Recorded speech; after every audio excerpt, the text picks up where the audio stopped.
Next example, K3 Fe CN6. So this is also an anionic complex, potassium positively charged. So the complex is negatively charged. So that is nothing but it is an example for anionic complex. Anionic complex. So before writing the name, we shall calculate the oxidation state of iron here. First, we'll start with potassium. So plus 1, how many potassium? So 3 potassium atoms plus X, just a minute. So it is plus 1, 3 plus this we have finished. So plus 1 as the charge and 3 potassium atoms are there. And next is iron, that's what we are going to calculate, X plus 6, and each one is with minus 1 as the charge. The charge on the complex is 0. So X is equals to minus 6 plus 3. It becomes minus 3. Shift to that side, then it becomes plus 3. So the oxidation state on iron is plus 3. Now we shall start writing the name there. So we have potassium as the counter ion. Leave some space, then you start with the complex entity. In the complex entity or coordination entity, ligand has to be named first, then it is followed by the metal. So ligand is only one type we have. So cyano or cyanido, either the name you can write. But how many cyano groups are there? 6 cyano groups are there. So it is hexacyano,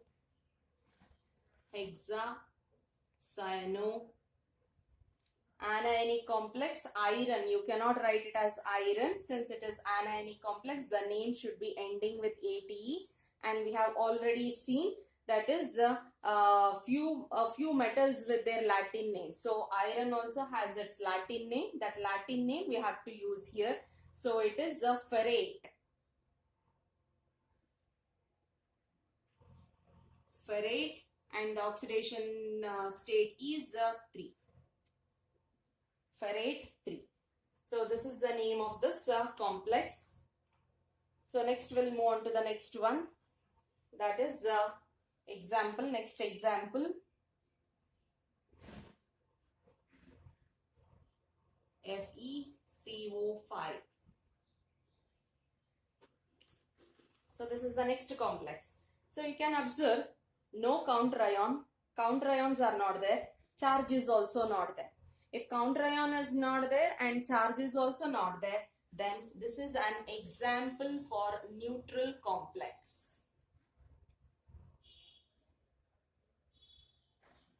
Counter ion is not there as well as charge is also not there. That indicates that the complex is a neutral complex. So oxidation state of iron we shall find. So it is X plus 5. It is an carbonyl group is an it is an neutral ligand. So it is 0, no charge, that is equals to 0. So X is equals to 0. So the oxidation state of iron is 0. Iron is in atomic state. It is in atomic state. So the name we should write. So it is an coordination sphere. Ligand name will come first. So how many ligands are there? 5 ligands. So the numerical prefix will be penta. Penta, and it is carbonyl. Pentacarbonyl.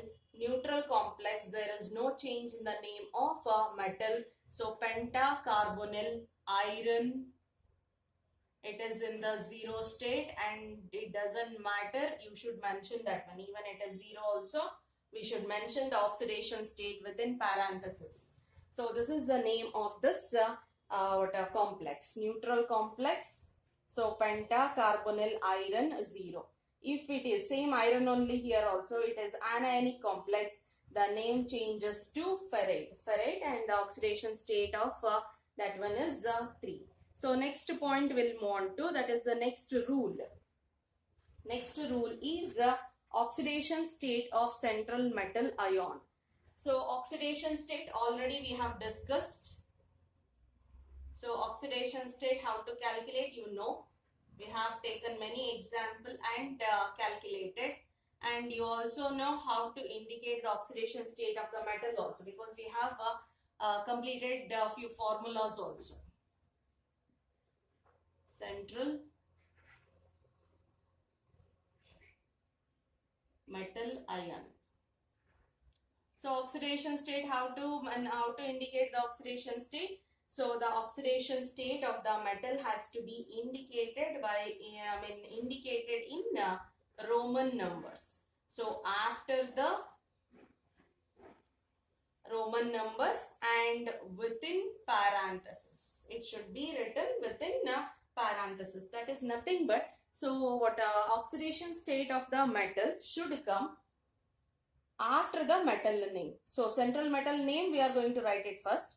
So after that metal name, we are going to indicate the oxidation state within parenthesis in Roman numbers only. So please be clear in writing Roman numbers. So whatever the Roman number, standard form of Roman numbers are there, you should maintain that one only. Not like whichever you prefer or whichever you practice. That is not the correct way. And moreover, it is IUPAC nomenclature we are writing. So whatever comes to your mind or in whichever way comes to your mind, you cannot write. You should maintain the standard form itself. So within parenthesis it has to be written. That is a very simple thing. Next one, point of attachment. Next rule, 6th one we have finished. Next is 7th one. Point of attachment.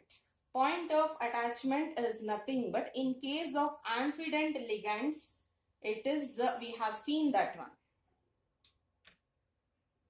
That is the point of attachment.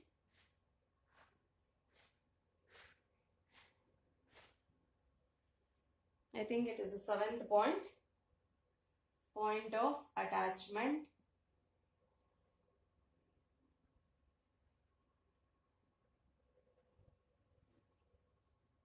So in case of amphident ligands, we have come across with a few examples.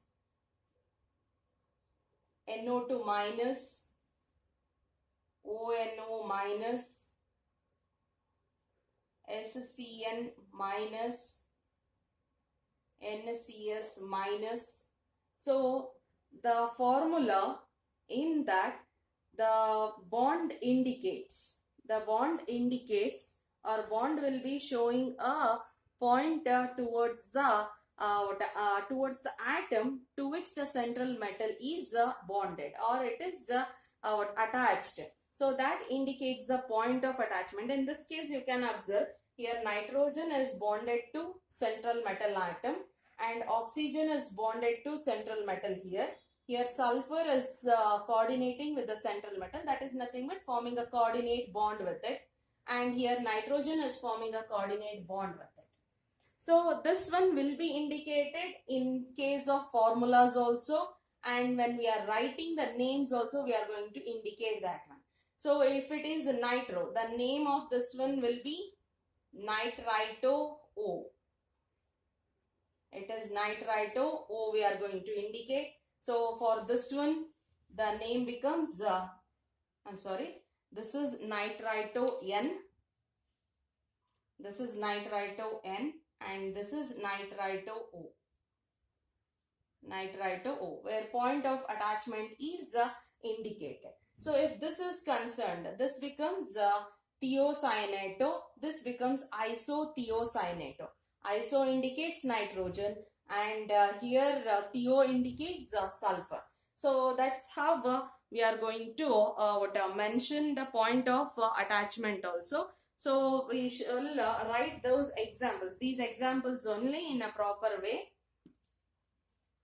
So already you have we have written these things in our ligands also. Types of ligands, when we were writing types of ligands also we have discussed, and when we were writing rules for writing the name of the ligands also we have discussed that one. So here for different for different examples, different thing. That is, one was nitrite O, where oxygen indicates the point of attachment. But in case of thiocyanate, so the name indicates the point of attachment. So for different ligands, different way of showing this point of attachment is there. So first example,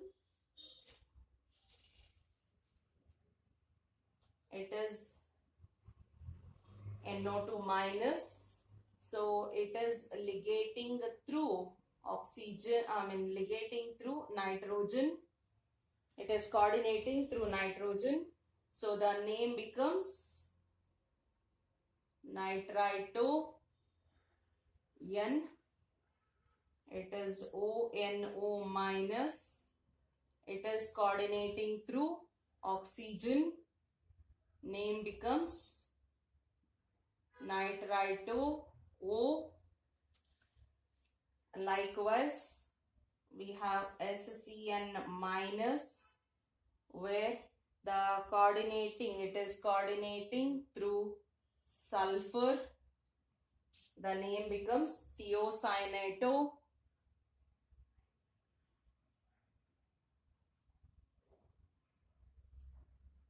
Likewise, NCS minus, it is coordinating through nitrogen. So it is isothiocyanate. Likewise, we have a few more examples. Those things already we have discussed while naming the ligands also. So we'll move on to the next one.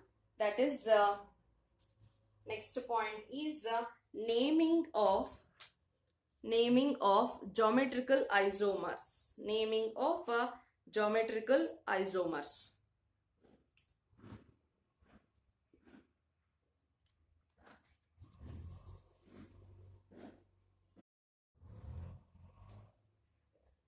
Naming of geometrical isomers.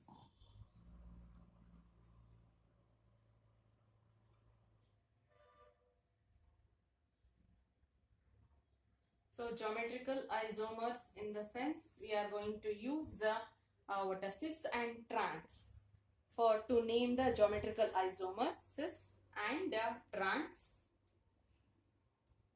So cis is for adjacent positions and trans is for opposite positions. Trans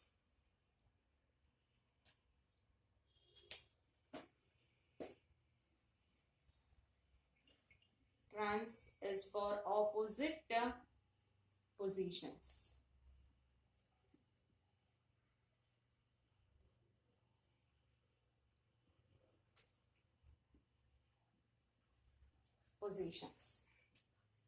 So how we are going to indicate that one? Now we shall see. So we have a central metal. This is a square planar geometry. Already we have discussed coordination polyhedron. In coordination polyhedron, if four ligands are there, then it will be showing two different types of arrangements. One is tetrahedral and the other one is square planar. So we are going to check now with the square planar. So if it is tetrahedral, there is no point of geometrical isomers, because they are in four different, it is a three-dimensional, so only two are in a plane. One above the it is near to the observer, and one more is away from the observer. So nowhere it is coming in contact or coming side by side. But in case of square planar, all the four are coming closer and they are in a plane. So we shall see that one now. So central metal bonded to ligands.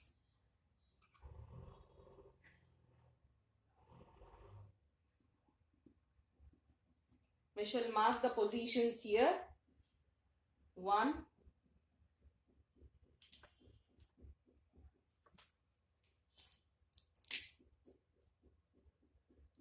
2, 3, 4. So in this case, so we have 1, 2, 3, 4 I have named. We shall see which all will come adjacent and which are cis and which are trans here. So here 1, 4 are coming adjacent to one another. So it is 1, 4. Next is 1, 2. 1 and 2. Next is 2 and 3. Next 3 and 4. 3 and 4. If the ligands, if they are of similar type, either it may be 1 and 4 or 1 and 2 or 2 and 3 or 3 and 4. So if at all, if they are similar ligands come side by side or come in this pattern, then we name such kind of structures as cis structures, or such kind of geometrical isomers are named as cis isomers. So if at all, if it is 1, 3 are same, and if 2, 4 are same, then the isomers are named as trans isomers. They are named as trans isomers. So if adjacent position, that is nothing but similar ligands come adjacent to one another, then it is named as a cis isomer. So if at all, if the similar ligands come in opposite positions, then it is named as a trans isomers. So we have a very important topic, that is isomerism of coordination compounds are there. So that one we are going to take at the end, because it is very, very important and it takes little bit more time, and bonding and all you should understand first. So if you understand bonding, then only you can predict the isomers or number of isomers you can calculate. So for that reason, it is being taught at the end of this chapter. So now only to name this one we are going to will be just basic only will be studying. We'll take up one more example here. So I hope you understood. So similar ligands come side by side, then it is cis. Similar ligands, if they come opposite sides, then it is trans. So we shall take up a few one example of cis and one example of trans.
So now observe here, similar ligands come adjacent to one another. Here also similar ligands came adjacent to one another. But here similar ligands come opposite to one another, and here similar ligands are opposite to one another. So that means that this is the cis isomer and this is the trans isomer. So cis and trans we have seen here. So we shall name that one now. So the complex will name. So the remaining things remains as it is. So if it has to be written either this one or this one, if it has to be written in the general form, it becomes, so it is platinum Cl2 NH3 twice it is. This is the thing. Just a minute. There is no charge. So this is the thing. This is the compound. So now we shall try to name it. So we have one ligand as chlorido, another ligand as amine. According to alphabetical order, amine should be first. How many amine groups are there? 2 amine groups. So we can write diamine,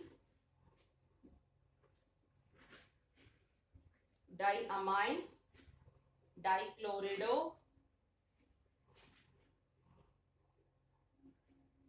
diamine, dichlorido. Next, what it is? So we don't have any charge. The oxidation state we need to find.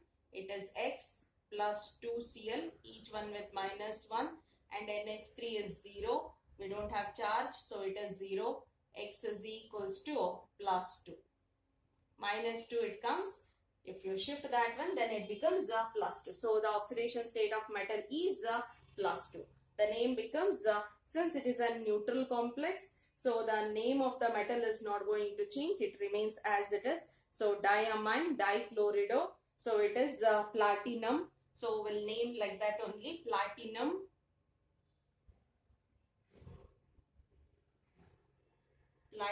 oxidation state is 2 here. So that in Roman numbers we are going to write 2. Okay, next. So if at all, if you are naming this one, naming this structure, then what is this structure? What a similar ligands lie or what adjacent to one another. That means that it is an cis form. It is an cis form. So the name should start with the cis, like this. Cis hyphen the name of the complex. Earlier, how we used to name of the complex? The same thing. But if it is an cis form, first we'll be writing that one as a cis. Likewise, if at all, if you consider this one, similar ligands lie opposite to one another. That means that this is an transform. This is an transform. So the name remains same because ligands, metal and its oxidation state, everything is same. Only thing is it is in the water transform. So the name becomes trans diamine dichlorido platinum 2. So likewise for cis and trans, they are geometrical isomers. We are going to name in this form.